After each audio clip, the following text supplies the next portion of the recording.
नागपुर शहर के वाड़े पुलिस थाना क्षेत्र में एनडीपीएस एक्ट के तहत बड़ी कार्रवाई की गई है। पुलिस की पेट्रोलिंग टीम ने एक संदिग्ध आरोपी को रोककर एनडीपीएस अधिनियम की सभी कानूनी प्रक्रियाओं का पालन करते हुए 2 पंचों की मौजूदगी में उसके तलाशी ली। तलाशी के दौरान आरोपी के कब्जे से 31.5 किलोग्राम गांजा बरामद किया गया, जिसकी अनुमानित कीमत 7,87,500 रुपए बताई गई है।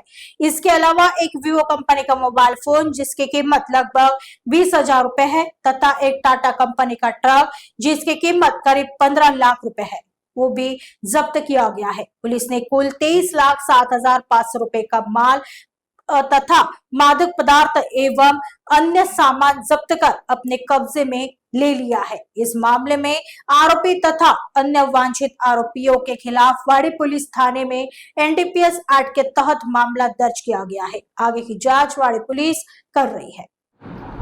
माननीय पोलीस आयुक्त श्री रवींद्र सिंगल सरांच्या सूचनेनुसार पूर्ण नागपूर शहरामध्ये ऑपरेशन थंडर अंमली पदार्थ विरोधी कारवाई आता सुरू आहे। 26 जूनला अंमली पदार्थ विरोधी दिन आहे। त्या अनुषंगाने नागपूर शहर वेगवेगळी अंमली पदार्थ विरोधी मोहीम राबवत आहे। त्या अनुषंगाने गुन्हे शाखेला जास्तीत जास्त कारवाई अंमली पदार्थामध्ये करण्याबाबतच्या सीपी सरांच्या सूचना होत्या।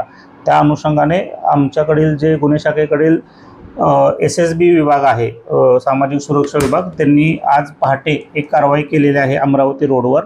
त्या ठिकाणी आम्हाला गोपनीय माहिती मिळाली होती की एका ट्रकमधून गांजा येणार आहे आणि त्यानुसार योग्य पाळत ठेवून सापळा रचून ती कारवाई करण्यात आलेली आहे। तो संशयित ट्रक ताब्यात घेण्यात आलेला आहे। त्याच्यामध्ये एक आरोपी मिळून आलेला आहे। साधारण 31 किलो गांजा या ट्रकमधून जप्त करण्यात आलेला आहे। एक आरोपीला ताब्यात घेऊन त्याच्यामध्ये वाडी पोलीस स्टेशन या ठिकाणी गुन्हा दाखल करण्यात आलेला आहे। तो गांजा कुठून आलेला आहे, बाकीचे त्याचे बॅकवर्ड लिंकेज काय आहे, त्याच्याबद्दल आमचा वाडी पोलीस स्टेशन येथे तपास सुरू आहे। एकूण 7,87,000 इतक्या किमतीचा हा गांजा असून त्याच्यामध्ये ट्रक पण जप्त करण्यात आलेला आहे।